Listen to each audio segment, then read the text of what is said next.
Hi, this is Barbara Bartholomew, and this is our second week in the summer edition of 4400 Introduction to Children's Literature. And the specific section of Introduction to Children's Literature is for teachers that are in training.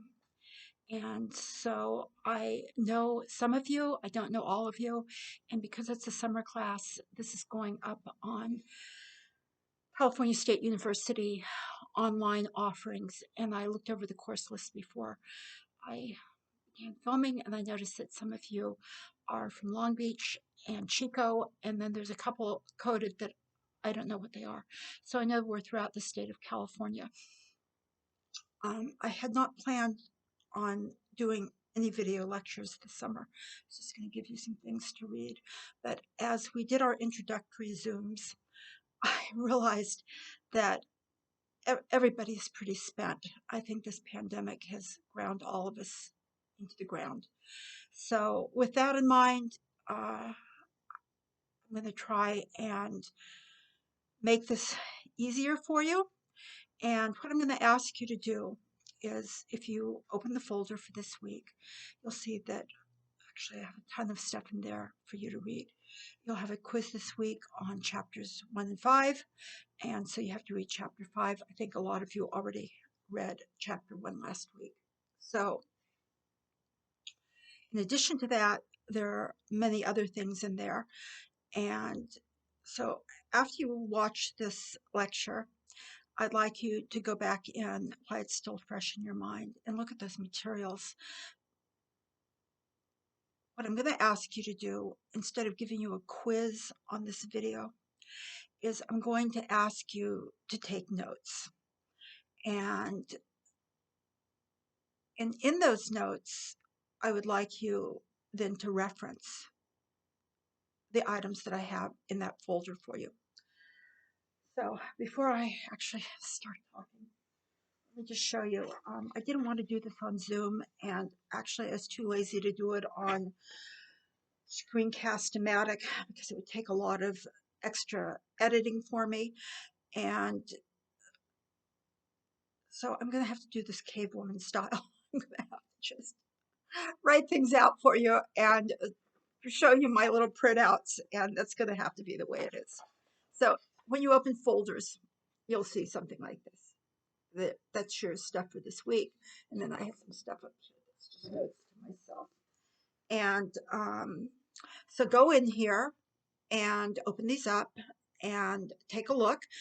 Before I start talking, let me just run through what they are. If you would like right now and you're able to multitask, go ahead and open week 2 materials in Edmodo, and let's just look at that list. Give you a second to do that. Okay. First is chapter 5. You knew that was coming. The only good part about that is I just scanned my copy so you don't have to buy the book.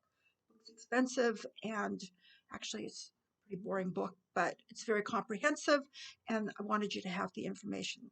Unless I write the book myself, I'm not going to get a book that I like.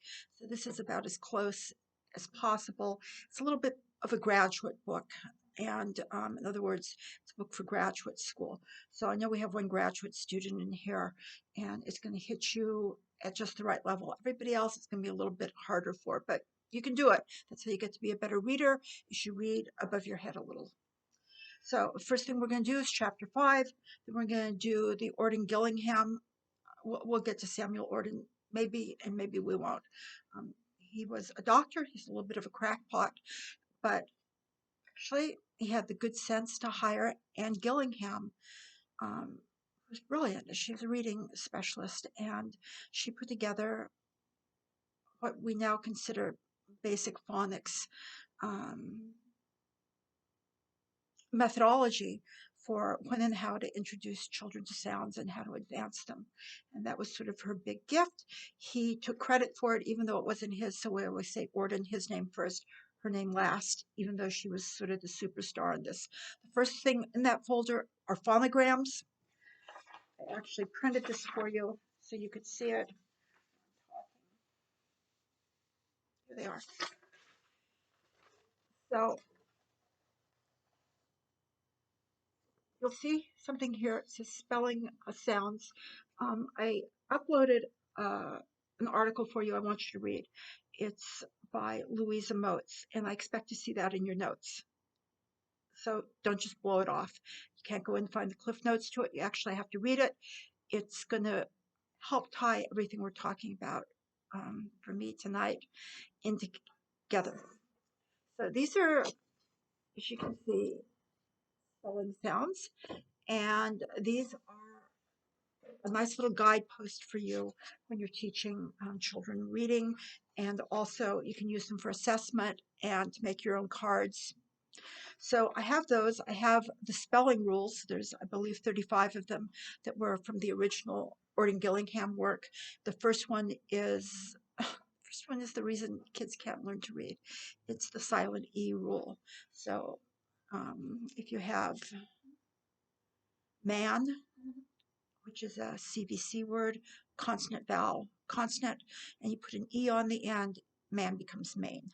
And why would that be important? Well, it's always marked the beginning of second grade. So up until second grade, you teach children a very predictable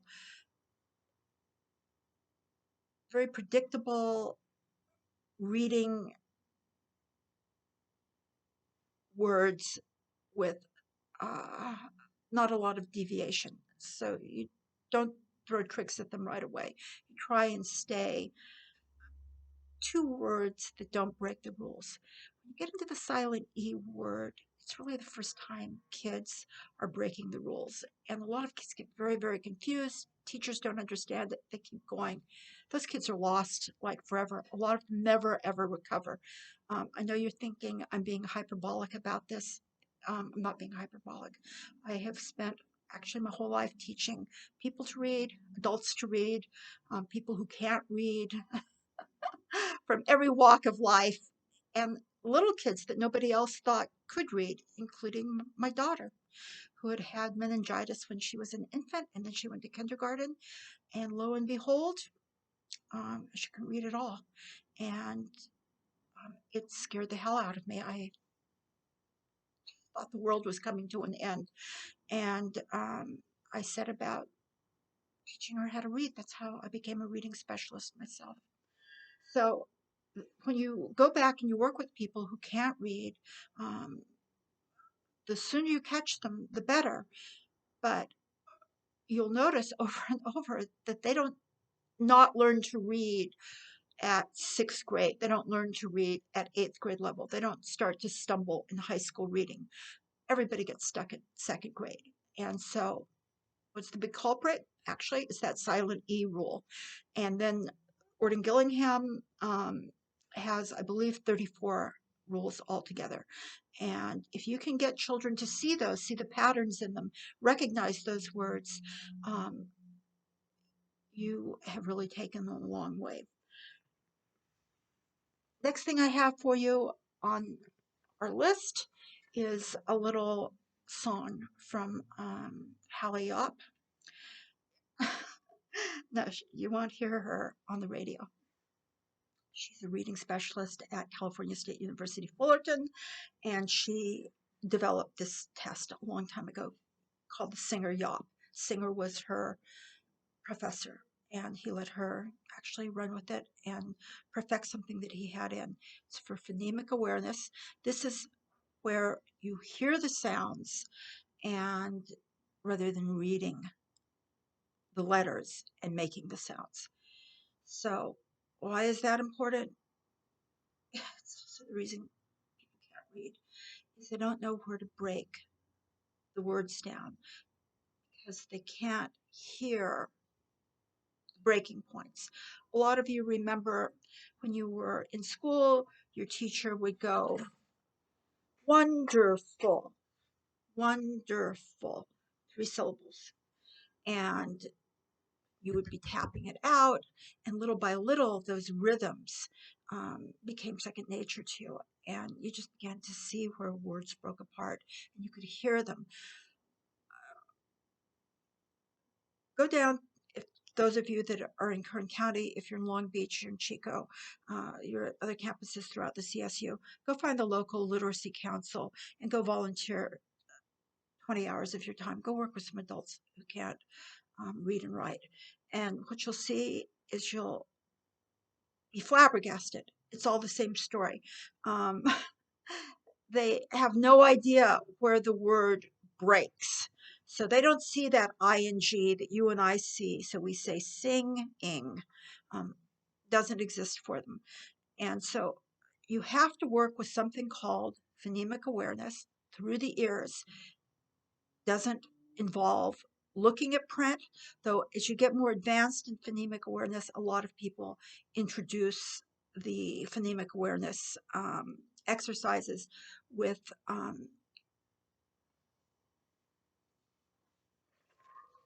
these guys. So you begin to get simple word patterns and you see where they come across. I've seen a million different methods the teachers do when they're trying to do that transition from all by ear over to reading, and it's pretty interesting. I'm not going to tell you my method. The class is too short. It doesn't matter because you're going to go to work for a district. The district will have their own method. Just do what they say. If you think it's lousy, just close the door to your room and do what you think is the best thing. But be prepared that if you untether from the mothership, you may end up paying the consequences. The next thing on our list is the Dolch list. I gave you grades K1, 2, and those are very, very simple sight words. In other words, there's no sounding them out. You just look at them like that and you say them. There is no sounding out what. There is no sounding out there. The list goes on and on. And so by grade level, they give you words to work on.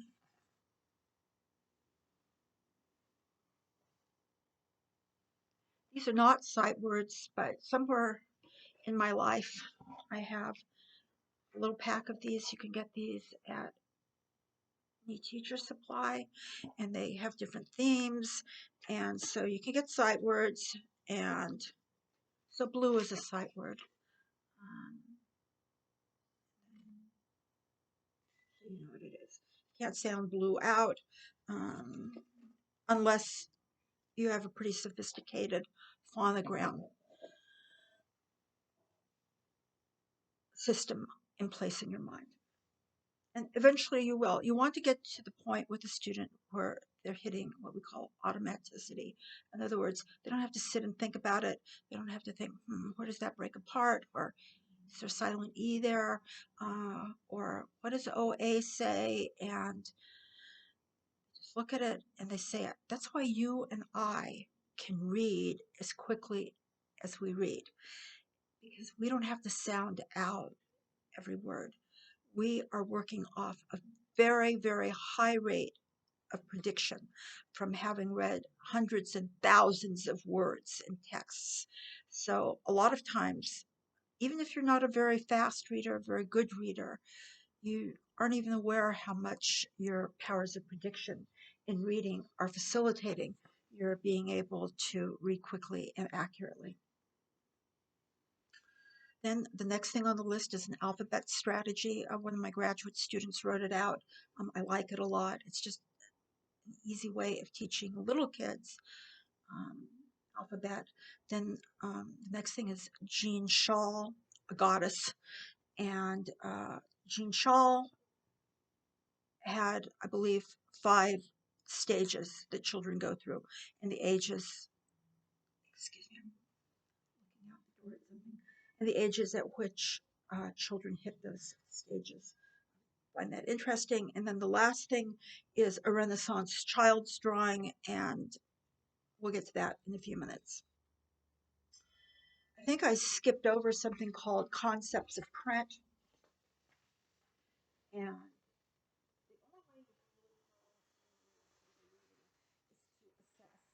and obviously, when kids are very little, it's very hard to assess. So you say things to them, and then you see how well they do. And so this is what we call a pre-reading instrument. Instrument's another word for a test. And this was done by Marie Clay. I think she was a Australian, and really she taught all of us. Um, like Jean Shaw, she was like everyone's teacher. And so you'll see that the things before you can learn to read that you have to know about are, you ask a child, can you show me the front of that book? Can you show me the back of that book? And then that tells you that the child knows like what the beginning is, what the ending is, um, orientation, that it's not upside down. That's one of the questions.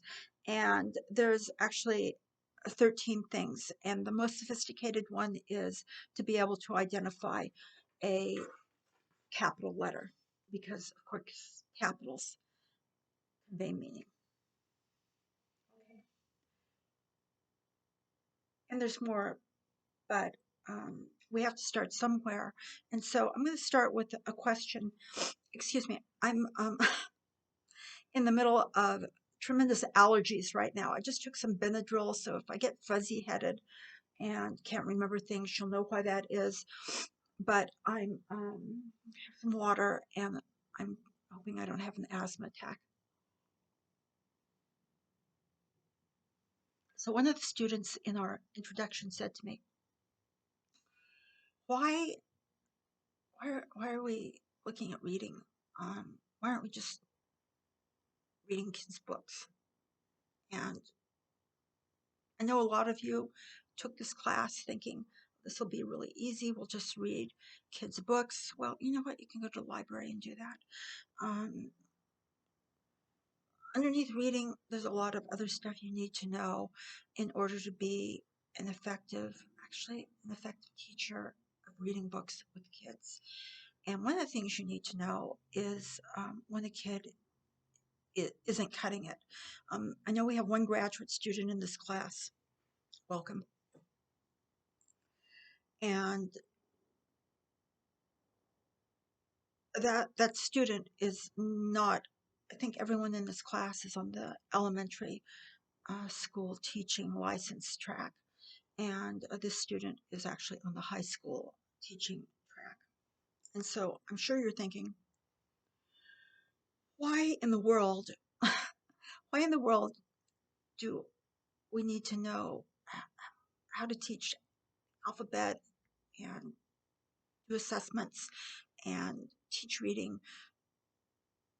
I want to teach, I want to teach Dickens. I want to teach, excuse me, I want to teach T.S. Eliot. I want to teach the St. Vincent Millay. I don't want to teach the alphabet. Well, you better go work at a Jesuit high school, because if you're employed in the public schools, if you're employed in the Catholic schools, you are going to be stunned how many students do not read. And this isn't a class on the sociology of why America is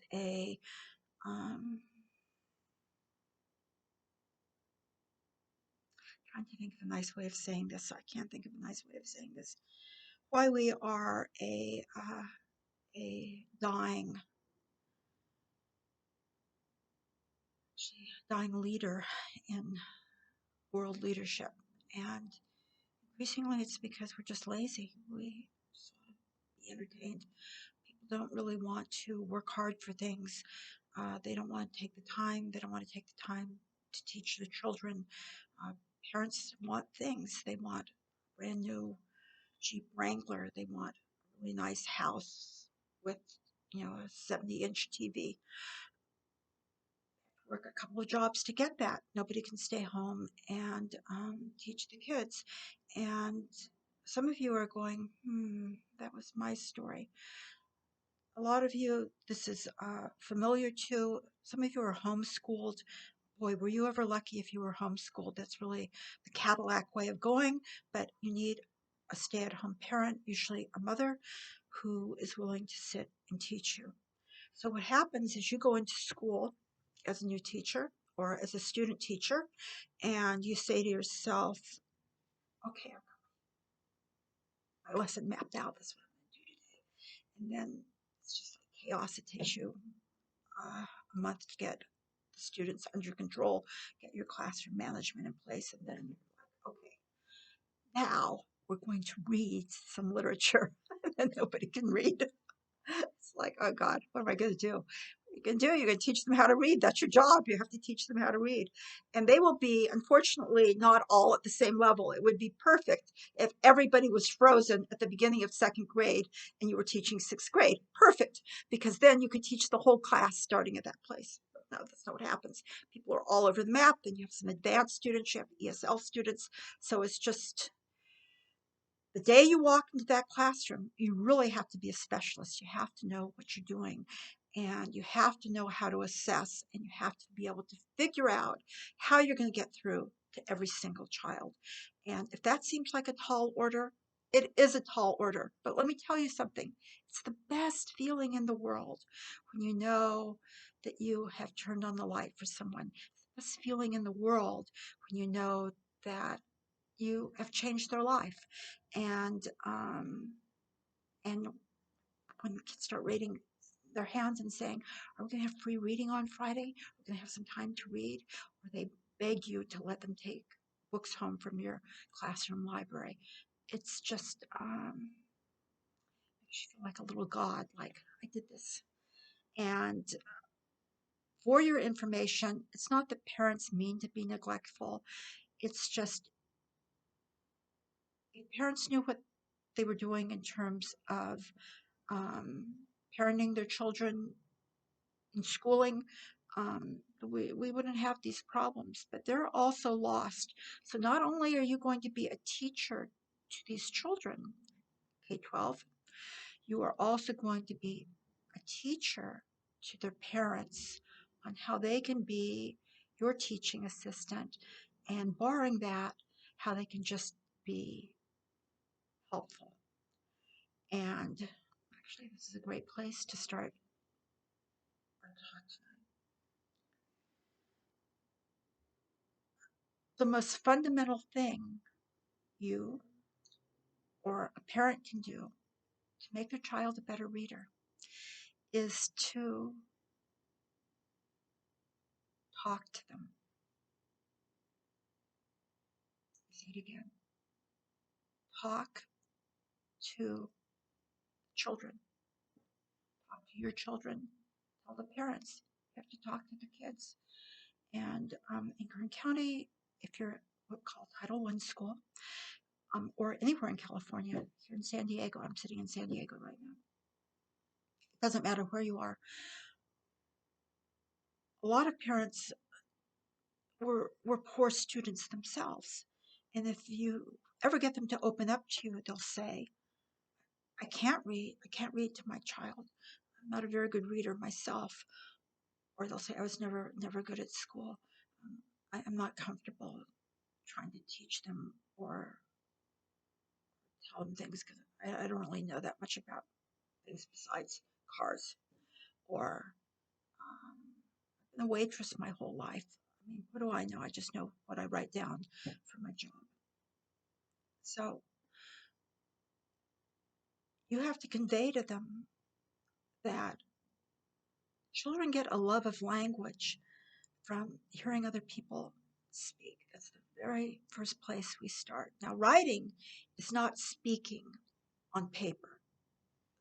Just get rid of that notion. Um, Unfortunately, I don't know if in this class I'll have a chance to explain that to you. And if I start going off on tangents right now, we'll never get through this work that we have to get through for week 2. But trust me on this, that if more parents spoke with their children, even if they're illiterate, it doesn't matter, that we would have a lot better readers in school. There's a study uh, by 2 academics. I used to think they were at the University of Alaska, but they're not. They're at, I believe, Colorado, University of Colorado or Colorado State. and their names are Ridley and Hart. And they wrote a book a long time ago, over 20 years ago, called Meaningful Differences in the Everyday Experiences of Young American Children. But no matter where you are listening to this, it doesn't matter. It doesn't have to be American children. What they found was um, this is what they found. They actually had another study that they were going to do. They had no intention of going in and changing the whole world of reading and our understanding about learning. They had another study. And so they went in, I believe, for 2 years with their tape recorders. They got a number of parents to agree that they would just go in, they would just sit with their tape recorder. They wouldn't say anything, they wouldn't interfere. They're just flies on the wall. They would tape everything and then they would leave. So they had poor families, middle class families, and wealthier families. And wealthy doesn't necessarily mean money. You can not have a lot of money and still be very wealthy because you read, you talk to your children, you take them on um, enriching outings to museums, camping, explain the trees, tell them what you know. And so that's a wealthy family in terms of literacy. These two went in with the tape recorders and then they would go back to their office. They would transcribe everything. And after a few months, I don't remember what the original study was, they started to look at their notes and it was like, wow, we weren't expecting this.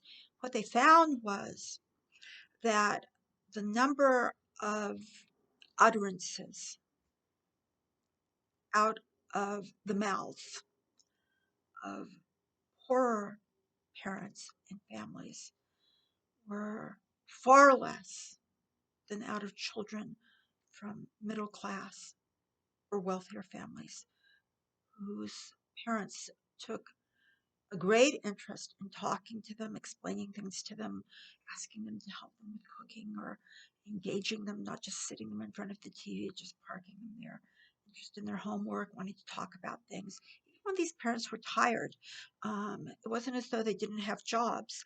But they saw that raising a child was another job that they had to do, and they had to do it well. The result was after 2 years, then they had to do another study. Once they realized that this wasn't just a random occurrence that poor families spoke to their children less. So they followed these families for a number of years going out. And what they found was that if by the age of, I guess it was about 8 years old, it would be third grade, if a child was behind what the normal vocabulary accrual was for that age group,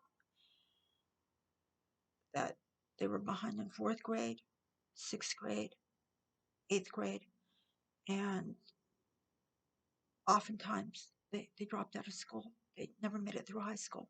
You'll see that yourself. That's why junior high school is so rough to teach because that's the last hurrah for a lot of students. The reason they're acting out and being horrible is not just puberty, it's because they can't do the work. So when it's time to go to high school, ninth, 10th grade, depending on where you um, start start high school, they all drop out, and it's one of the reasons that high school teaching is actually easier than junior high school teaching because the kids that are problems that can't read or they act out, they're gone. And those are the same kids, if you go back to Risley and Hart's study, that couldn't read and didn't have very much vocabulary at third grade. And then they went back and realized that no, it wasn't just third grade, it was kindergarten and first grade. They could predict this was coming. And and these two were just like ringing the bell like crazy. What were they ringing it to? Have you ever heard of this study? No. They're ringing it to people like me. And you're preaching to the choir at that point. So oral language is primary to reading. Being able to be a listener, being able to be a speaker, reading comes later, being able to stop and think, realizing the rules of speech, just like a tennis game. I put mine over the net, you listen, you throw one back over, and you pause. If you throw all the balls over the net, the other person is overwhelmed. They have no chance to speak. So actually, being a good speaker, being a good listener is a whole pre-reading skill. Let's go back to last week.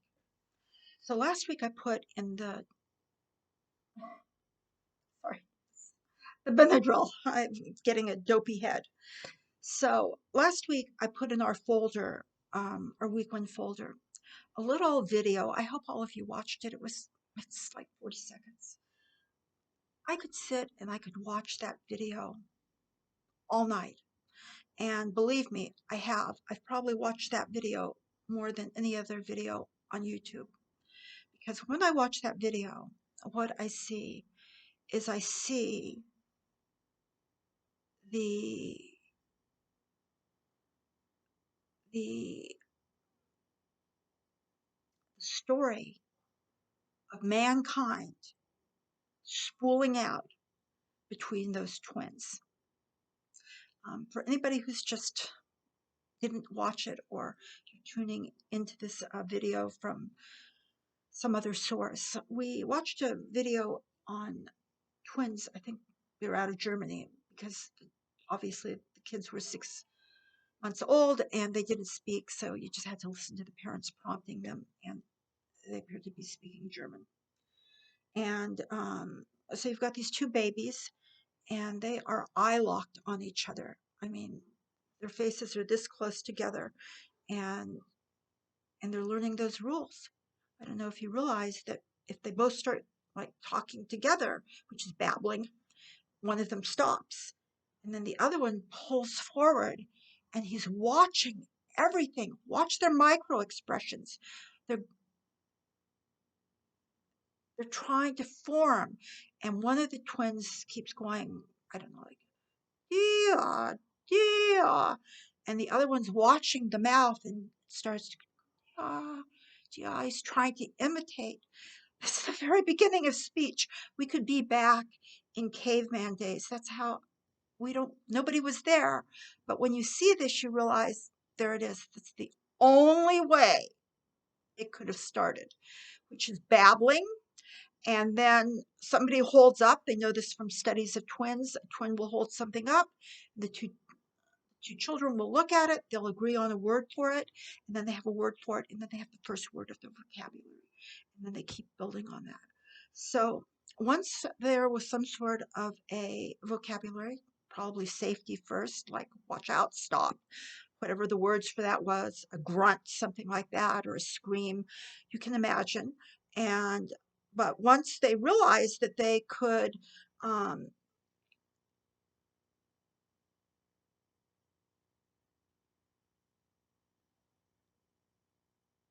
take an action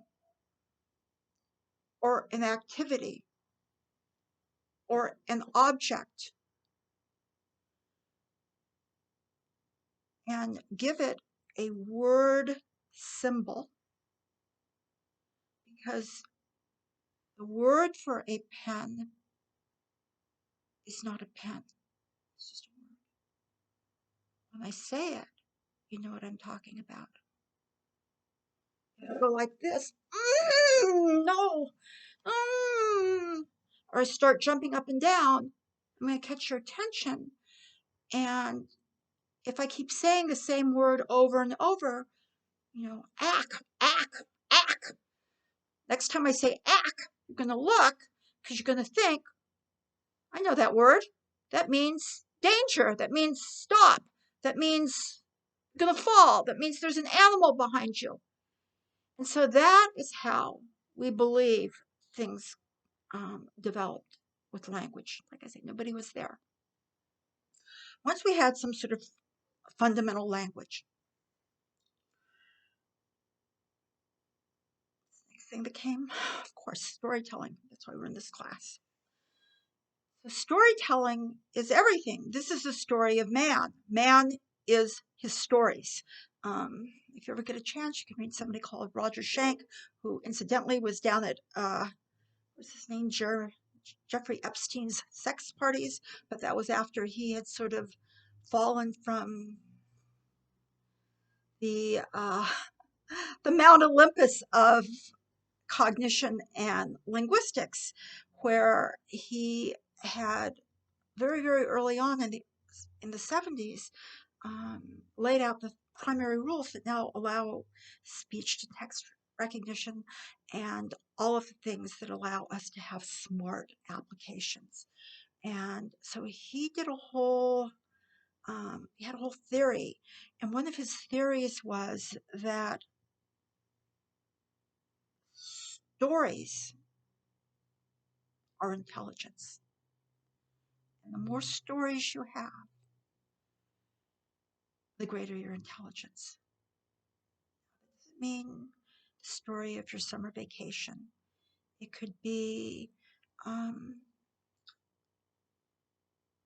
understanding you have about physics, and your way of conveying that story may be through symbols and through numbers. That's a story also. If it makes sense, if there's a sender and a receiver, you have a message, and you have a story eventually if it goes somewhere. Now, I'm not going to go right now into what we think of stories. Aristotle said beginning, middle, and end. Sounds easy, right? What was he, an idiot? Of course, there's a beginning, a middle, and an end. Yeah, because Aristotle thought of it, but we owe him a big debt on that one. So we started after we came up with some words for, there's longhorn sheep getting ready to spear you in the back with his horn. Imagine we're out under the stars, and it's late, and we have a fire going, we hope. And scary. There's no TV, there's no lights, it's just the stars and your fire, if you're lucky. And so there's no Twitch, there was no YouTube, there were no videos, there was no Pornhub. You just had to entertain yourself. And up until fairly recently, I would say maybe the last 50 or 60 years, people took a great deal of pleasure in entertaining each other. They would play cards, they would sit around and watch TV or listen to radio or music together. They would tell each other stories. And so storytelling was a real form of entertainment. The stories became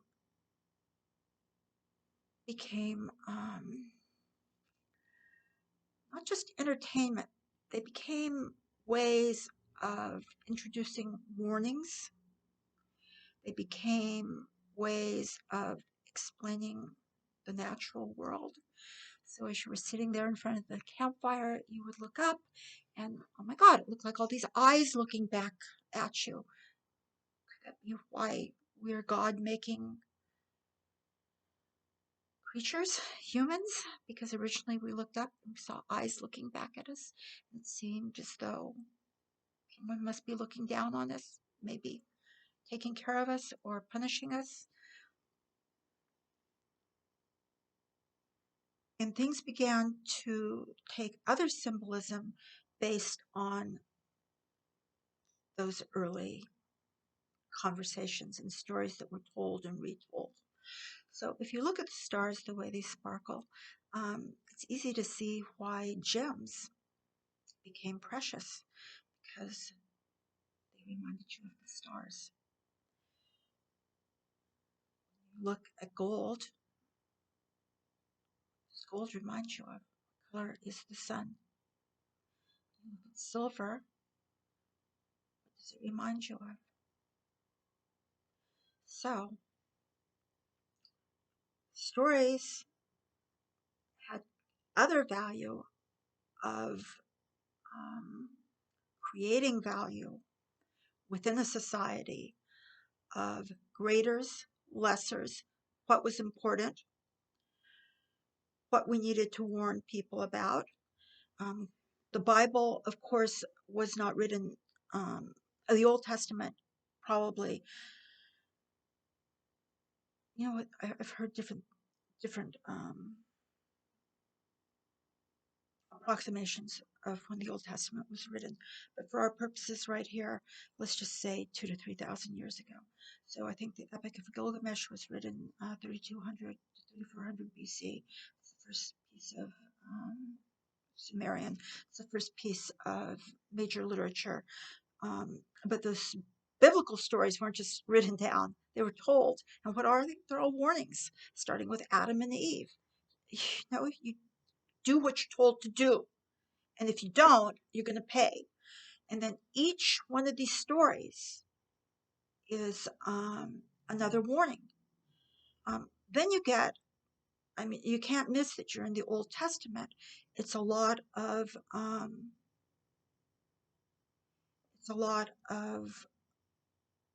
violence and um,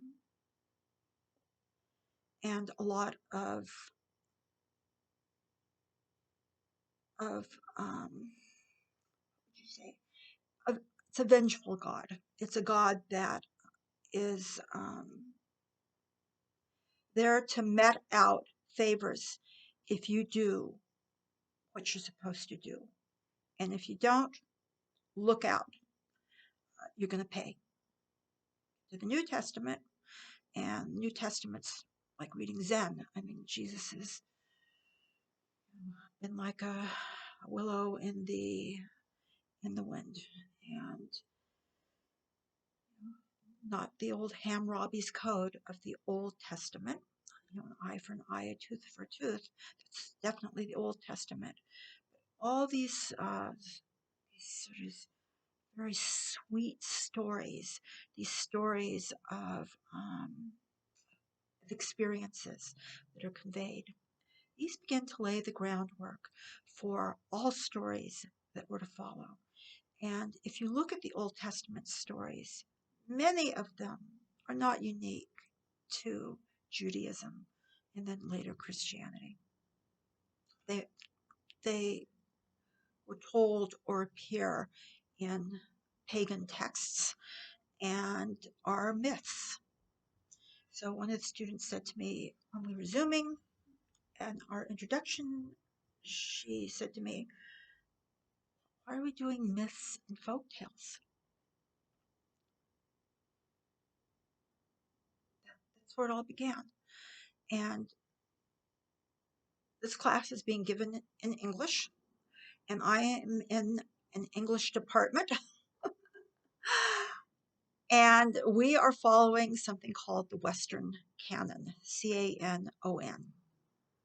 What that means is, a lot of it was written by dead white men, which doesn't mean that it has no value. Far from it. This is coming from a white woman and coming from Hispanic, Muslim, Indian, Asians, and now English departments are not exclusively for English literature. We look at mythology from all over the world. Almost all English departments are more like comparative literature departments these days. We don't just look at Western canon. But when we get into early text, which is where we are right now, we can't do the whole world in one semester. So we pretty much stick to what has helped form English literature. And that would be the Bible and mythology. And I'm not the only one that said it. And it doesn't matter if you're an atheist. This isn't a statement. It's just a fact. And that is why we tell stories the way we tell them. If you go to Korea and someone tells you a story, a lot of times they've told you a story. If you're a Westerner, you're like, okay, when's the story coming? Then they walk away. And it's like, what was that about? It's about that they don't tell stories the way we tell them. And one of the things that we do in English is we tell stories that have a problem. That's how you know you're in a story. Every single story has a problem that must be overcome or must be solved. Otherwise, you don't have a story. Otherwise, you just have an event. All of us have uncles, aunts, neighbors, and they come up to you and they're just like, yeah, I got up this morning and I went down, I got some milk. And you're like, okay, what happened? Did a truck almost hit you? Did you find a little dog? Bolt of lightning come down? And then they'll get a big smile.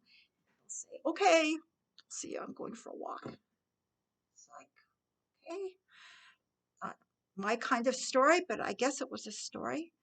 But it's not a story that needs to be memorialized. That's just conveying information. It's different than a story. Beginning, middle, end, problem, resolution, and a lot of other things that all of you know.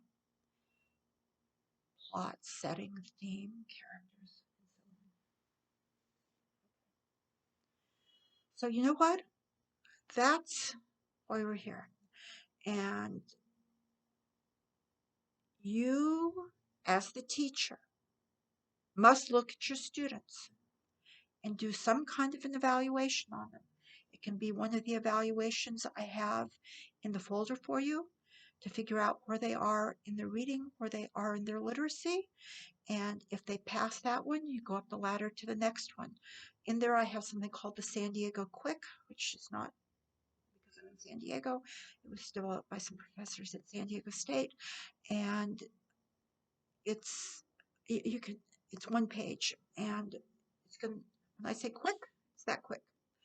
Because you can peg somebody instantly as being at grade 1 through 8 in their reading. And so I have the test for you. Read the instructions. It's like one paragraph. But once you know where somebody is, you know where to start. That's the most important thing. Now, at each stage of education, there's things that you expect that you will do and master in the classroom. And to advance reading and literacy, we now break this into 5 components. And this is courtesy of here in the United States, what was convened in, I believe, was a congressional request that a national reading panel be put together.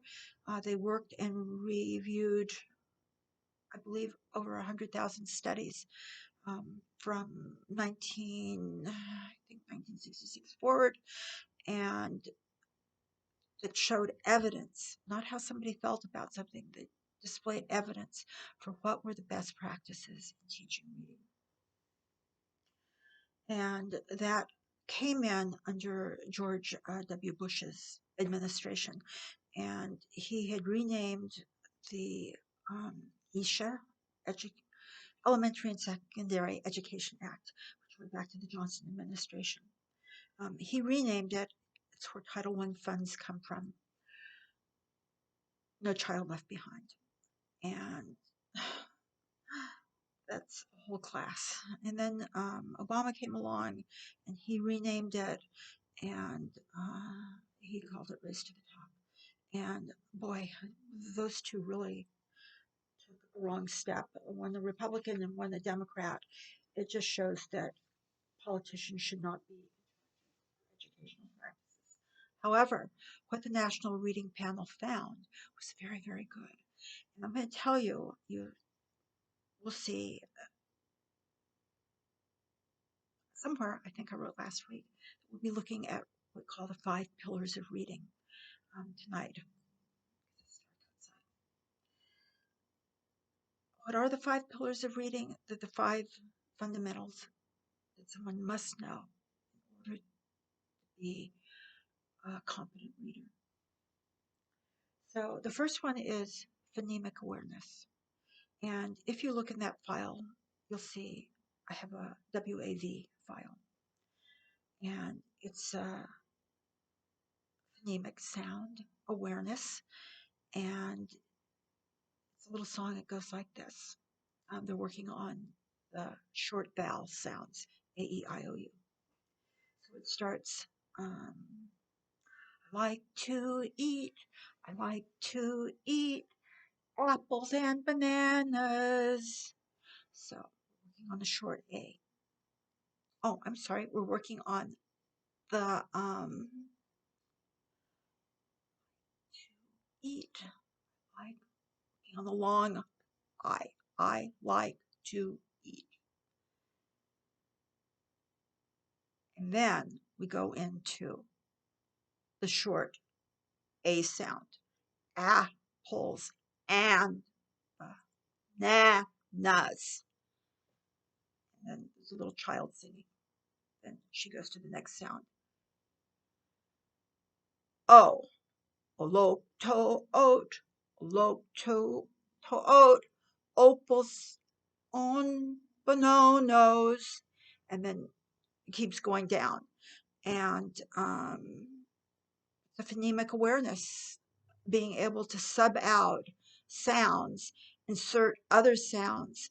And how do you know vowel from consonant? Well, you teach that very early on, but you know because when you make a vowel sound, it's like music. Your mouth, your throat is open. Ah, ah, I, ah, A, E, I, O, U. Those are the shorts. So vowels are the music of language. Consonants are where the music stops. They're the hard sounds.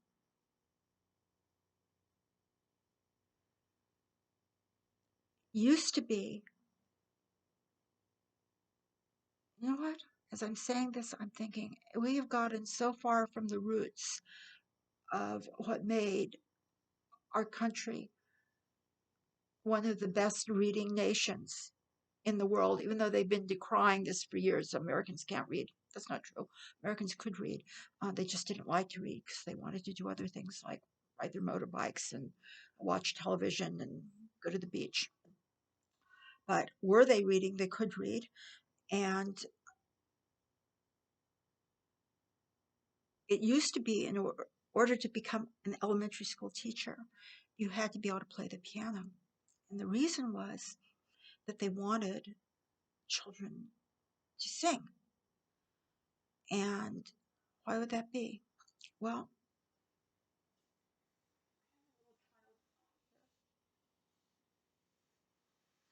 I don't have it in the file for you because I couldn't find the version that I liked.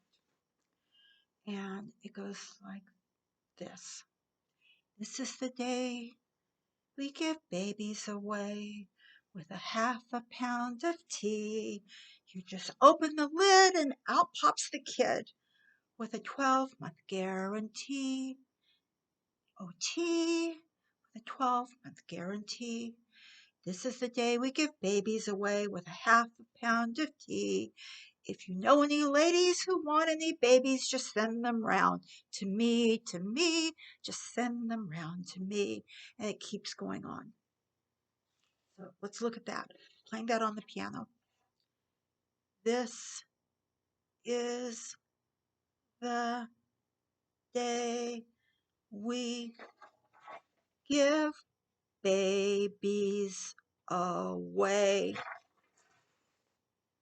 10 syllables.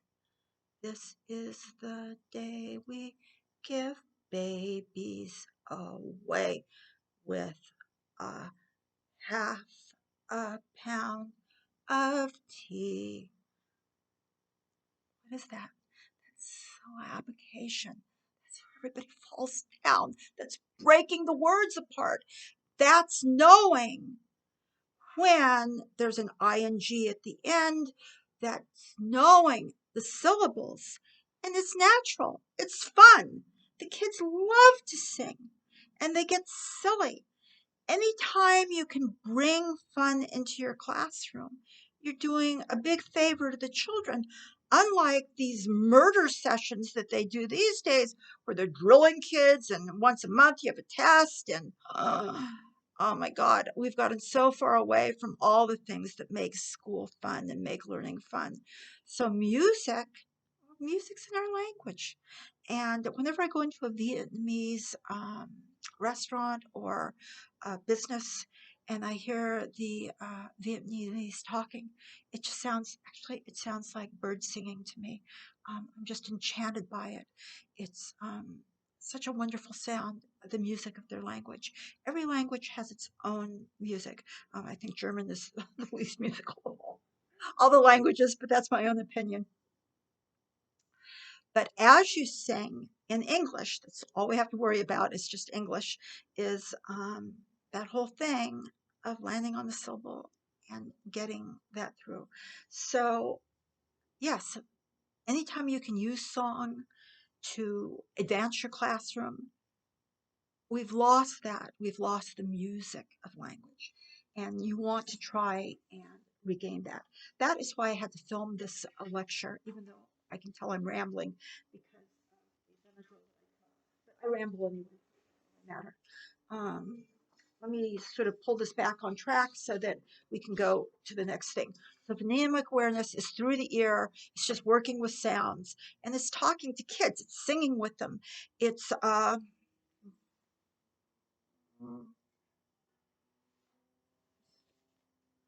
T.S. Eliot. This happens to be a first edition somebody gave me. So I could hold this up for some children, and they would say, "Look," and I'd say, "Okay, what is the first sound you hear in book?" And somebody go, "Buh, buh, buh, buh." Say, "No, first sound, buh. First sound is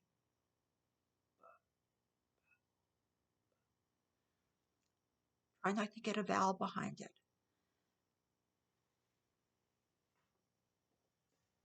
What's the first sound you hear here?"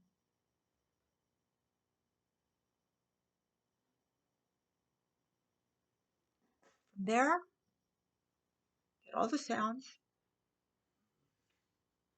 They're the phonograms. I got them lost here, but yeah, they're in your folder for you. Just need a sheet to work off. You can just work off these.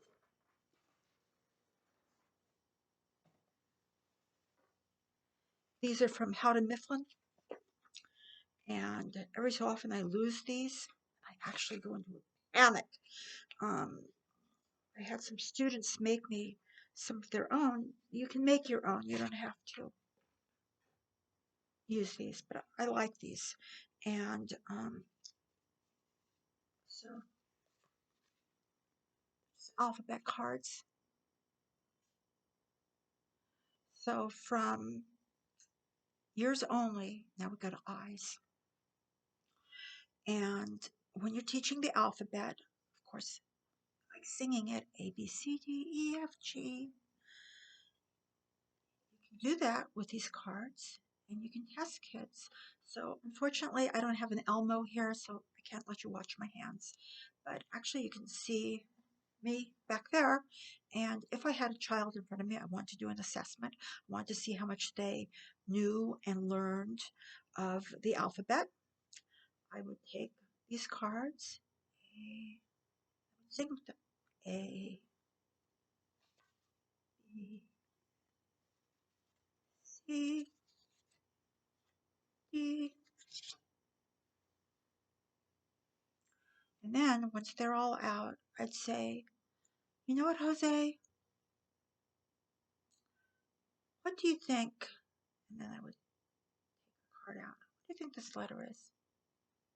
Jose would look at it and he'd say, I don't know, Miss B. I think that's an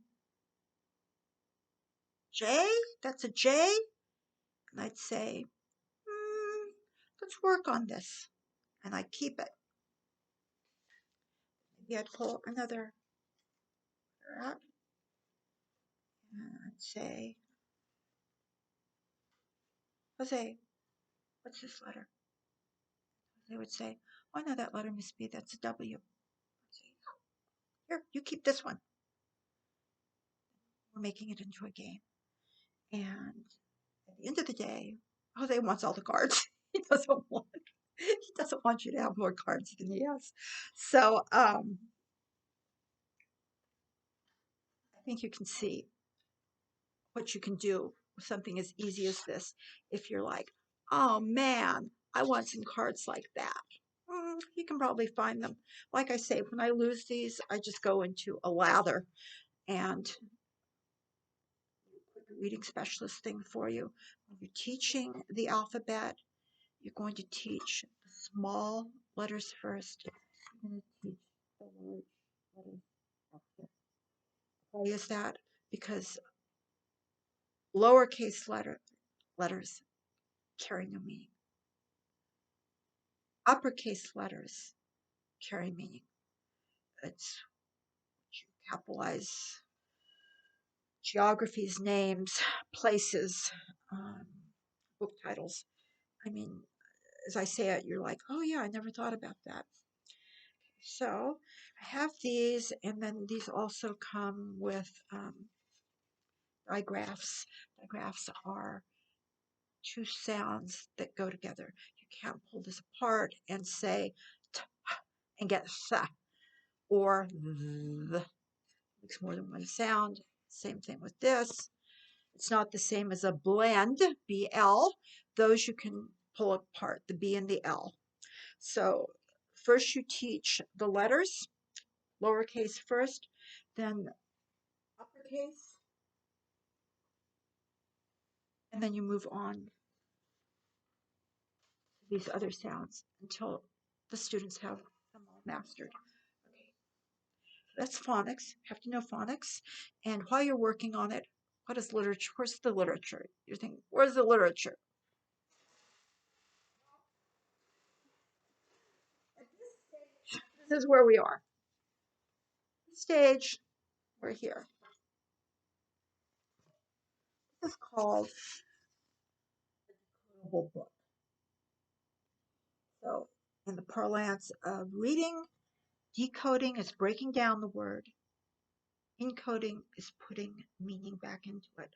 So a decodable book is a book that facilitates your being able to sound out and break down the words. Here we have the short A again. Tap a hat. Yeah, and you know what? I actually have these from when I used to be a district literacy coordinator, and I would be like the Easter Bunny going around and handing out lots of copies of decodable books at Title I schools. So we have Tap a Hat. Dad has a hat. Make it fun. You give each kid their own. You can point to each word. Dad had a hat. And then you can slow down on those and go back to phonemic awareness. What sound are we hearing in Dad had a hat? What? Somebody will say A, and they'll say, yes, Andy, that's your letter, A. So then you pull them in, they're completely proud of themselves. Dad has a hat. Dad can pat the hat. Okay, you get the picture. So this is one of the early books, and let me see what else we have. Jack's map. What sound do you think that is? This is my house. I'm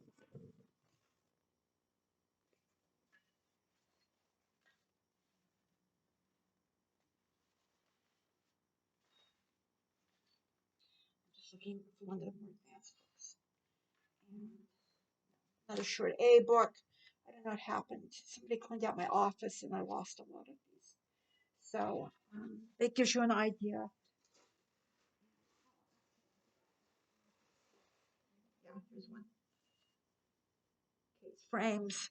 And why do we like this one? The silent E rule. Here we are, beginning of second grade. And you'll find those rules in the folder under the Orton Gillingham phonological. So we're at two pillars down. We have phonemic awareness, phonics. The next thing we have is something called fluency. Fluency. What is that? Fluency is automaticity. It's how fast you can read. Until you have been with a slow reader, you don't understand how important that is because it goes like this.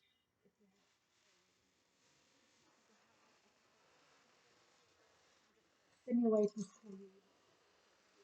have a slow reader. This is probably one of the Dr. Seuss books that's been banned, but shame on them. So, if you have a slow reader, this is what they do.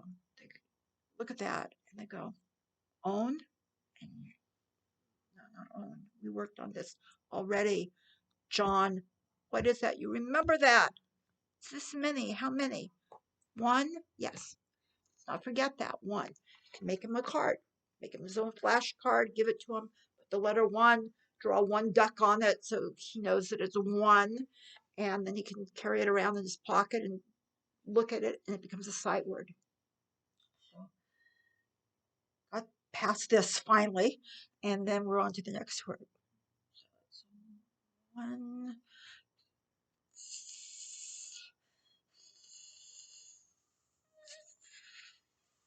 Fred? One Fred? No, not one Fred. What's the second sound? I, I, f, I, and then sh. Remember, we talked about sh, sh, sh, f, I, sh. Try going through a whole book with that level of reading. It goes like this.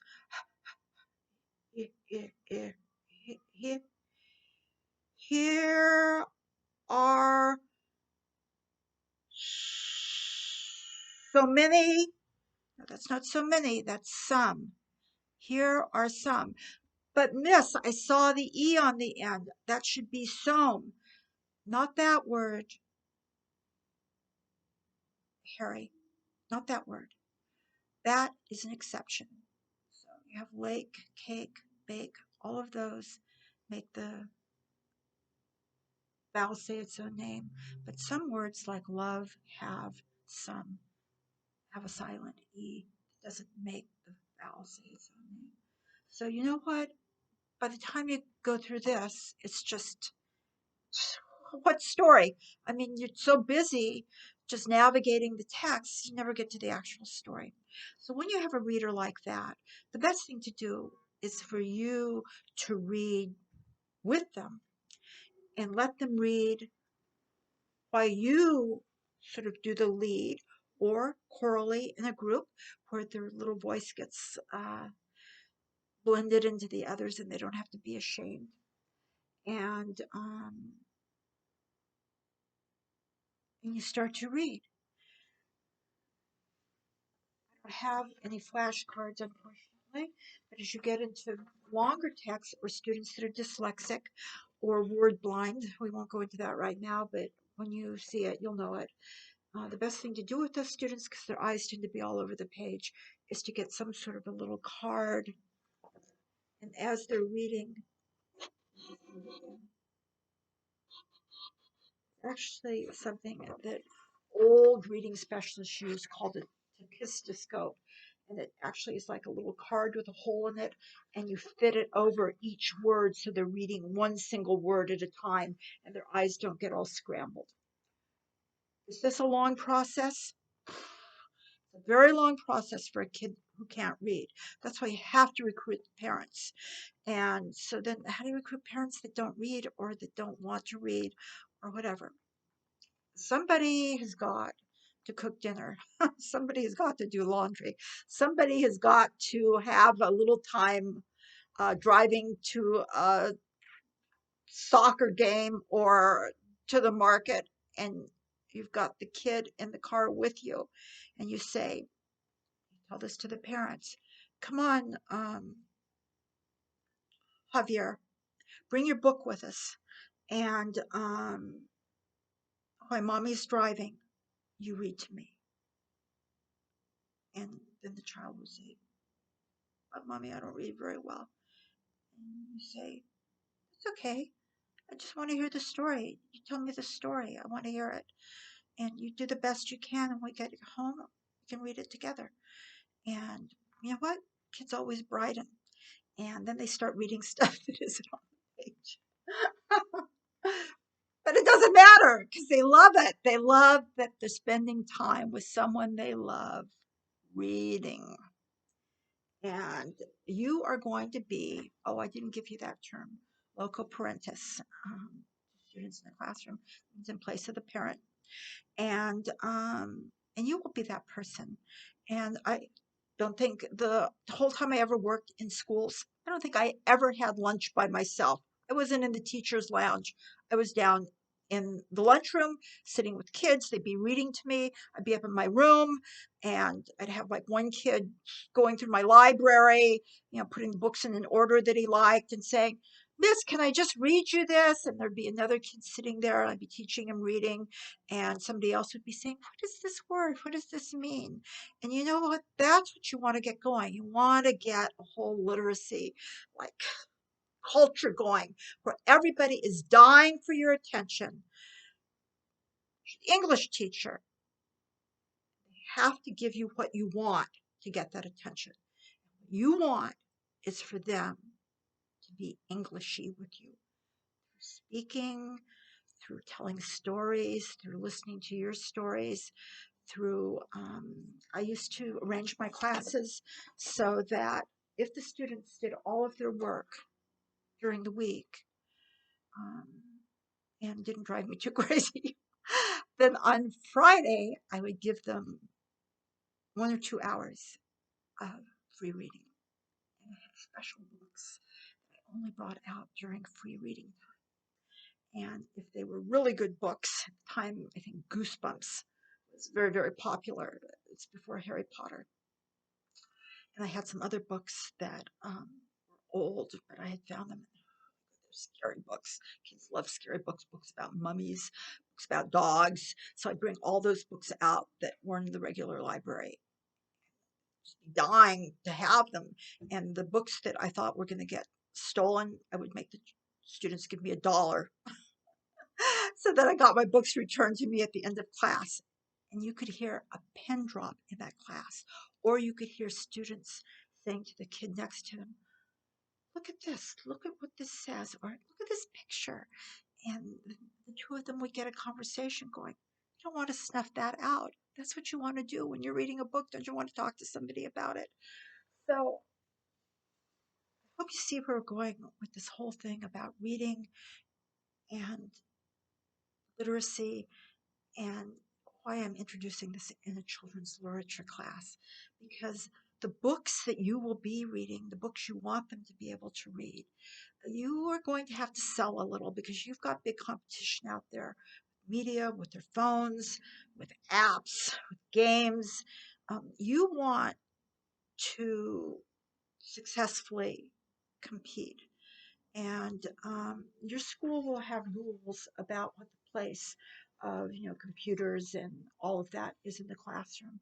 As much as you can keep that out of your classroom, the better. Um, I'm not being an old fuddy-dud on this. There was an article in the New York Times, I think it was a year or two ago, and I thought, how ironic. All the titans of Silicon Valley, all these guys that developed Google, they developed apps, they invented all these technologies. They hire nannies to take their kids' phones away. They hire nannies to make sure their kids do not go on the computer.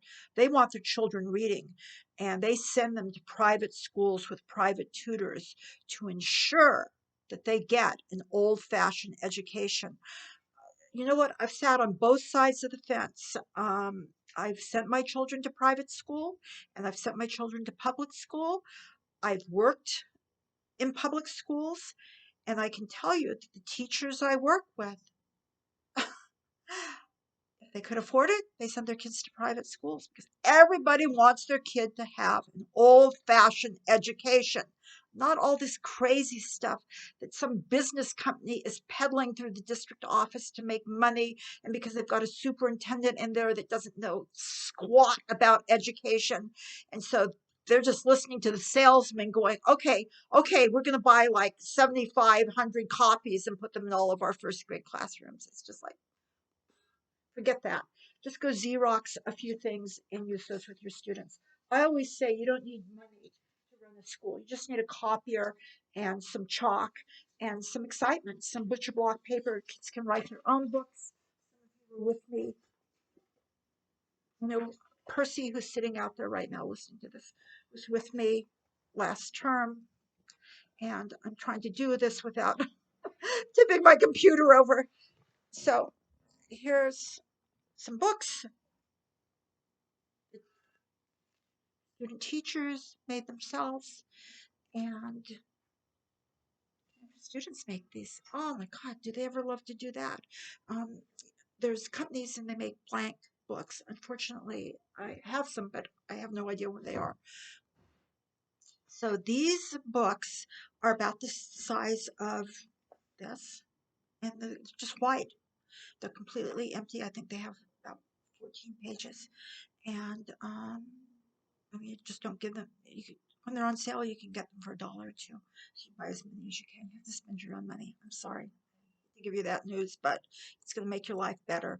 And anything that makes your life better and easier in a school is worth spending your own money on. So you can buy butcher block paper at Costco at the beginning of the year. You can just get paper to last you 5 years. Put some scissors in it. The kids storyboard it. In other words, first they write their story, then they make little blocks on a piece of paper with a picture and text on each page, and then you okay it and make sure the spelling and everything's fine, and that everything's going to work. And then very, very carefully in light pencil, you first have them do everything. They're going to draw pictures or cut out pictures or whatever they're going to do to put the pictures in. And then in the center, I don't think this book has a center. Oh, I guess maybe it does. But usually, the center, when you open it up, the picture goes across 2 pages and the text does. So all of that is, and then you have a party and you invite all the parents, you invite teachers from other classes, you invite people that have to come, like the paraprofessionals and the school aides and the janitors. They all show up and you have cake and juice, and the kids are just so excited they can't stand it. And everybody wants to get up and read their book, and all the other kids are excited, and it becomes a big party. And this is what being an English teacher should be about. Can you do it in high school? You bet. It's a little bit different in the high school because the kids are more sophisticated and they're a little meaner. In truth, if they think that you're being babyish with them, they're going to give you the business. So what do you do with those older kids? Got it. You find a play of whatever book you're reading. So one of my favorites was The Cane Mutiny. We read the Herman Walk book, and then somebody actually did a Cane Mutiny play. And then once we read the book, everybody got a part, and then we would act it out. 12 Angry Men. Oh my God, Scholastic during the school year. If you subscribe to their teenage magazines, there's a play coming your way every single week. The kids will steal all of the books. They're not books, they're little magazines because they want to read the play again. That's how much they like it. So at every level, you have ways of fishing them in and making reading exciting for them and for you. It's fun.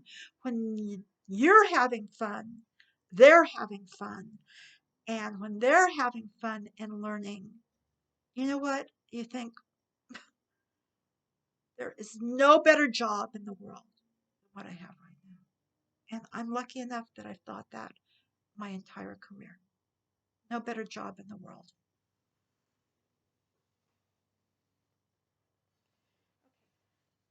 So you know what?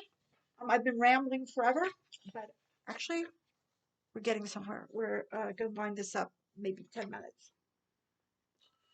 Those 5 pillars: phonemic awareness, and the drill. Phonemic awareness, phonics. You have to drill them? Unfortunately, you do. But it's okay. There's ways of making that fun too. And you know what? Real quick story before I go on. We just did fluency. That's reading so that you can hear it loud enough. You can hear it fast enough to be able to understand what the story is. You have to hear it fast enough to be able to read fast enough. And that takes practice. Um, so right now I'm teaching summer school. Um, some of you know who spoke with me. I wasn't going to teach summer school, but here I am. So a lot of times I teach summer school simply because I need the extra money. So when I was in teacher education, I used to teach summer school, and I would go out and work as a student teacher supervisor. And I had a student during that year. That was, of course, the graduate program. And during that year, I had a student, this very mousy little girl, and she showed up with a letter from student services that she might jump out the window. Of course, we were on the ground floor. She might jump out the window because she had the panic attacks, and she ran out of the class and jumped out the window. I wasn't say anything. I was just to keep going on. So I'm reading this with a straight face, just thinking, wow, how's she ever going to be a teacher? You can't jump out the window or run out the class. You have a class full of kids. I mean, somebody's going to get hurt and the district's going to get sued. But you know what? It wasn't my place to say anything. And so I kept my mouth shut. And that summer, lo and behold, she's on my list of student teachers I have to supervise. So I'm thinking, there's nothing more unhappy for a student teacher supervisor than to have to fail someone who's devoted now 5 years of their life to becoming a teacher. And you're saying, not on my watch. And when I saw her name on my list, it was just like my heart sunk. So that morning, I had an extra cup of coffee. Fortified. I looked to see what class she's teaching. She's teaching over in Greenfield. So see she's teaching an ESL class. And should be interesting. We'll see what she does, because I knew who was going to be in there. There's going to be a lot of overage kids. In other words, kids that didn't speak English. We were in a poor district. There's a lot of illiteracy.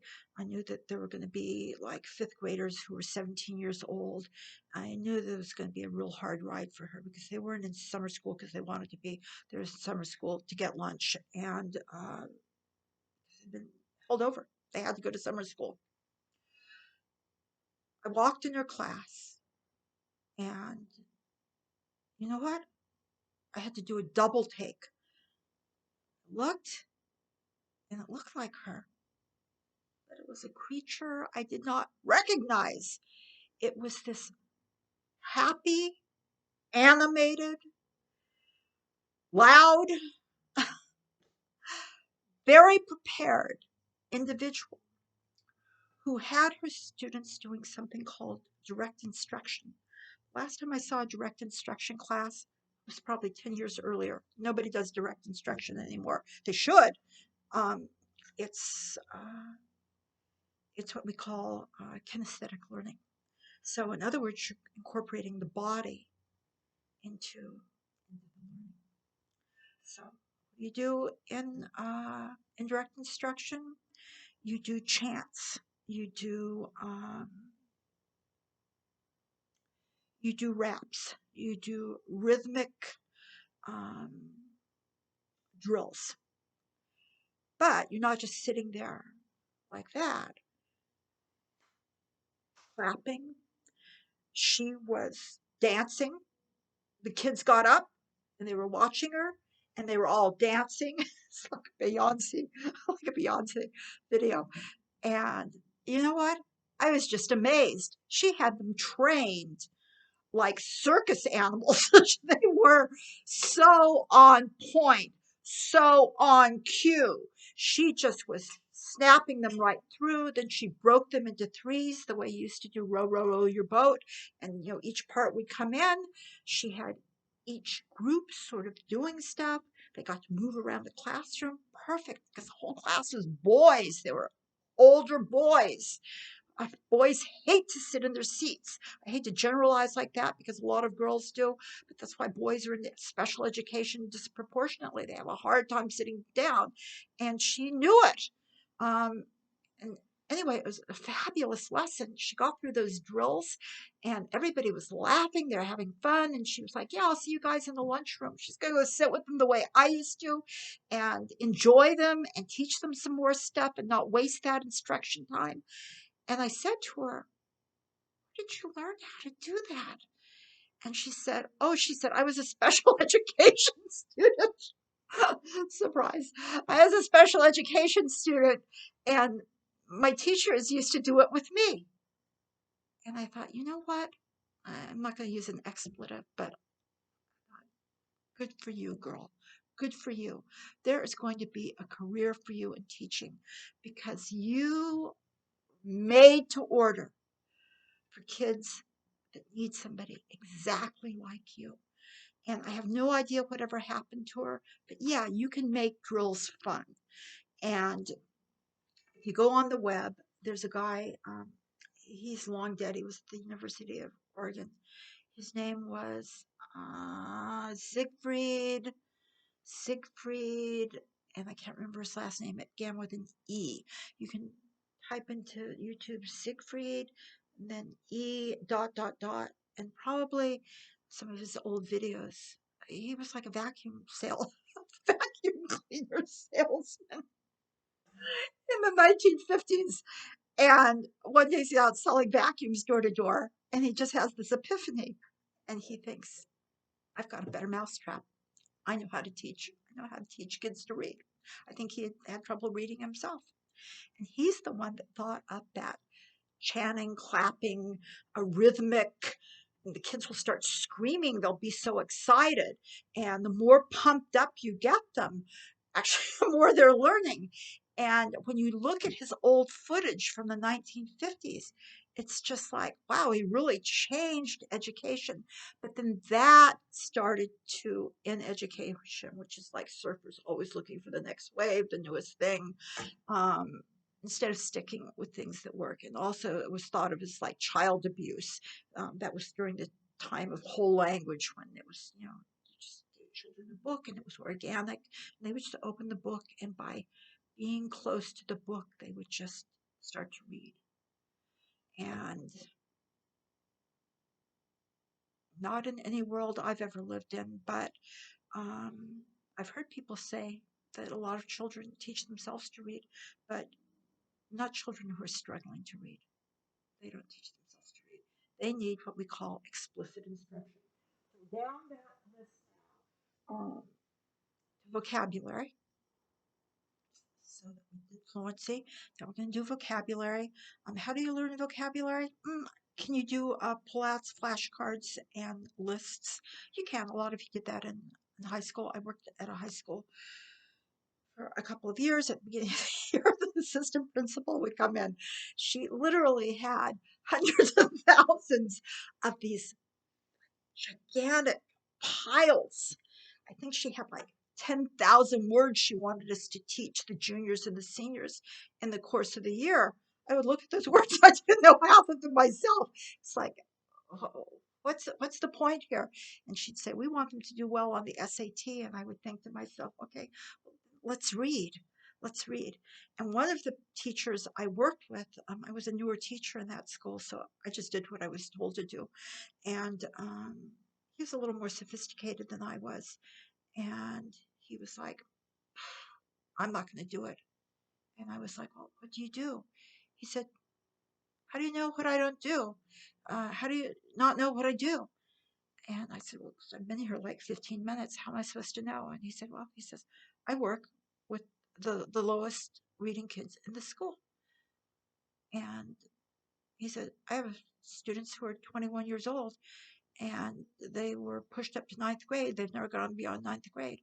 They're going to age out of school because you have to educate children by state law, by all states, until their 22nd birthday. So the last day they're 21 is the last day that you are required to educate them. Then they have to go to adult school.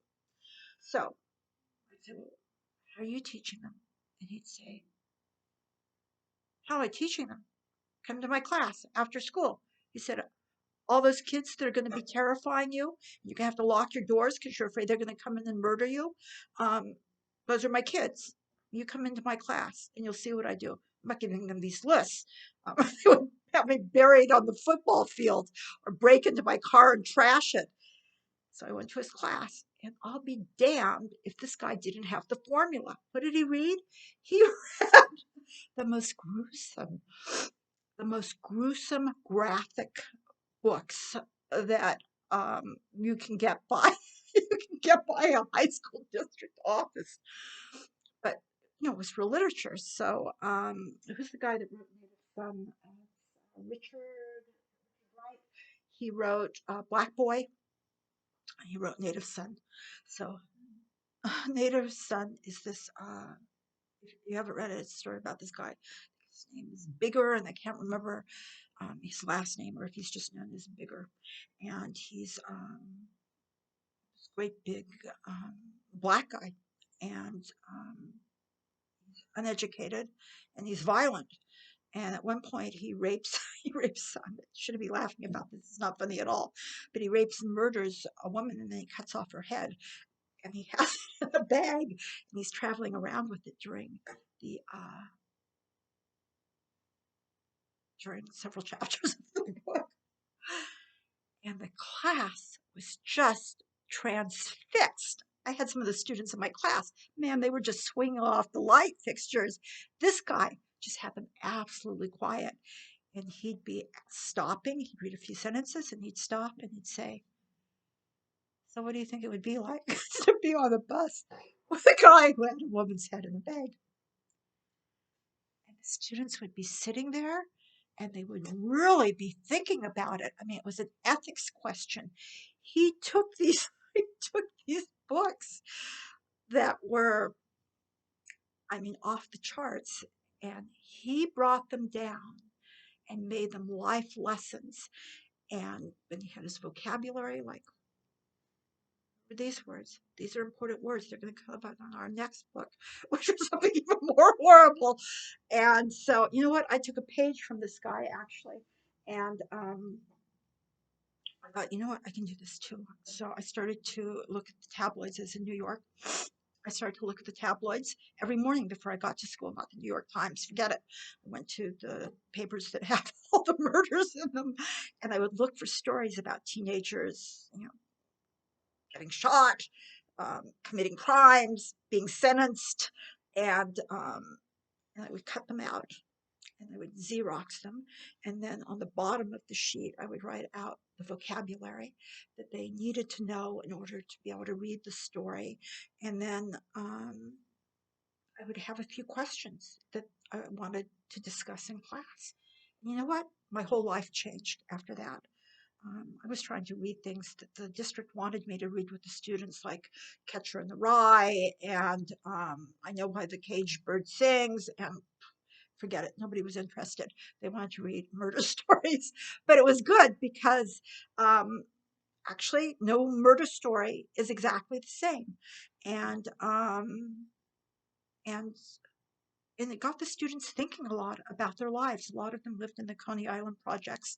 And when I'd say, you got to learn how to read, and they'd say, why do I have to learn how to read, miss? I'm the next Stefan, because Stefan Marbury had come out of the Coney Island projects. I don't know if any of you remember him. He's a very successful basketball player. But then once they got interested in reading, once they got better reading, once they began to realize it's not just the words, it's not stupid stories, there's stuff underneath about our lives, about ethics, about what's important to us, about what it means to be human, about what it means to be alive, what it means to be dead.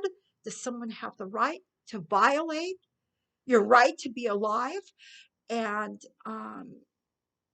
and they turned into these big sort of ethical comments. And you know what? I have that guy to thank forever for. Of course, I did not stay at that school for obvious reasons, and I did not stay on murder stories past the year that I was there. But it informed my philosophy of you go to where the kids are. Don't bring them to where you are. Forget it when the district starts to say, yeah, you got to read these, you got to read these, you got to read these. Okay. So you close the door and then you read what the kids can read. And then you work your way up to those other books, or you take excerpts from those books. And you do exactly what I did with the murder stories. Take an excerpt that's interesting. Excuse me. My allergies are starting to break through. You take parts from the story, excuse me, that are interesting, and you pull out the vocabulary, you think about, and then you think about topics that are relevant to the student's life. Most important thing. They want to know what this book can teach them about their life, just like all of us do, just like all of us. So, you know what? That's comprehension. And there's nothing more difficult once you get past decoding, once you can get them to read, than to figure out comprehension. Because it's more than just vocabulary. Comprehension is your life. Comprehension is if your parents have talked to you, if they have explained things to you. Nothing is more heartbreaking for a teacher than when students, excuse me, than when students are reading something and they they'll get a subtext about shame, or about love, or about caring between two characters, or that someone is abusive to another character unless it's extreme. So, back to Lincoln High School, I used to read A Child Called It with a student. I mean, what's more disgusting than that book? But boy, could they relate. And there was no question that that was an abused child. I mean, nobody had to guess. They all knew. Even if they were abused, they knew that this kid had it worse. And so you can't just stay on murder, shame, hatred. You have to, if a student comes out of a socially deprived background, you have to find ways of filling in. And you know what? I'm going to bring this 1 hour.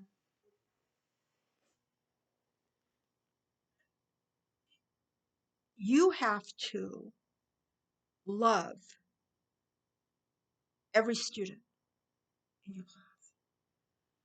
And if you can't do that, you can have a very hard time being a teacher, because you're going to get every mutt off the street. You're going to get every inappropriate kid. You're going to see, as a language arts teacher, you hear everything, things you don't want to hear, because people come to you with their stories. They want to tell you their stories because you are bringing out stuff about their lives. You and the guidance counselor are going to hear the most confessions. You're going to hear so many things you don't want to hear. And so you have to figure, when you're teaching comprehension, how to get that across. How are you going to teach somebody who's sleeping on their aunt's boyfriend's couch because their mother and father junkies. One's in prison and one's, um, you know, more than once out on the street turning tricks, or um, just never should have had a child to begin with.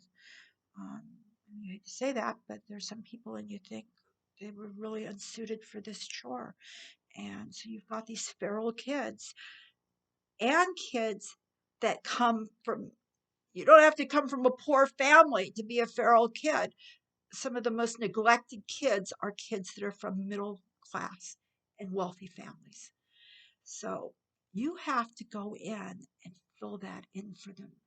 And you have to develop a human relationship with them so that they can see your face and see your emotions. And if you cry in a class, or you laugh, or you say something, let your face show them, let your manners show them what it means. This is what being an English teacher is about. You don't get to those levels of having very sophisticated vocabulary without first going through the lower levels, because the more difficult a word is, the more subtext it has. In other words, here's the word, and it just keeps going deeper, has more and more nuance. When you have cat, dog, house, um, excuse me, what we call household English, there's different cats, but when you say cat, you know cat. I mean, cats, little cats, black cats, cat's a cat. But obsequious, obsequious has its own little health that goes with it. And you have to understand relations between people and have witnessed obsequious behavior to understand it. You don't get there without first learning a lot about human nature. And if you have a household where people aren't really talking to you and you're just kind of talking back and forth um, with your friends, you know what? Then you end up, and I hope I'm not offending anybody, then you end up like Donald Trump, who still talks like, I don't know, like a seventh grader, because that was when he froze. That was when he stopped learning. He's still, he, there's no there. Um, if he's not on drama and hating and indignity, there's no nuance, and that's why he can't read. It's obvious to any of us in the field that he doesn't read.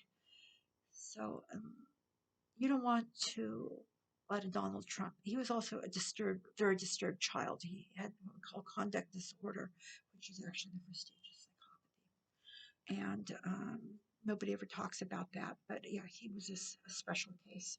So if you get a kid like that,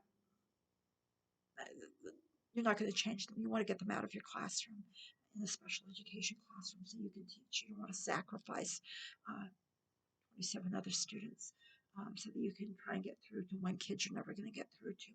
But you don't get a lot of those. But you do get a lot of students that have been, their education has been neglected.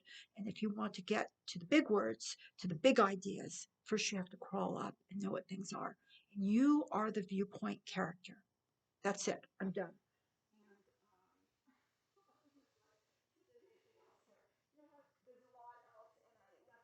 I'm not going to go on for 5 hours. Thank you. And that's it. Take notes, go in the folder, read everything, fold it into your notes, and give it to me. But don't just give it to me in the handwriting. Give me titles and then tell me what you're writing. Tell me what's in the folder about it and what people say. Why spelling's important. Read that Moats article. You have to read the Moats article because that takes those phonograms and brings it in. And one last thing before I go. We didn't get to writing. We don't have any time in this class, but writing is not not reading, put on paper. Writing is a mnemonic device. It's a memory device, and and because you can read doesn't mean you can write. So there's something called the recoding hypothesis, and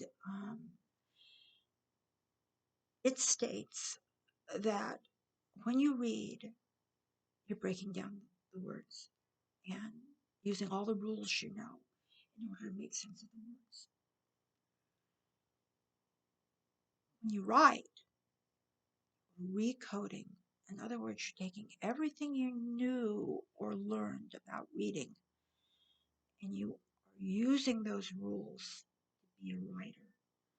And if you think about it, it's very, very profound. That's why you should teach reading and writing together. Another thing we've gotten away from, and because one reinforces the other. And kids, when they're enjoying reading, um, want to tell you their stories. And that's the opening to writing. And we talked about writing their own books, their own stories, having parties, kids reading out loud. Okay, that's it. I can go on like this. Good night. And thank you. Thank you so much for listening to like my 5-hour lecture here. And next week, we're fairy tales, legends, folk tales, archetypes, blah, blah, blah.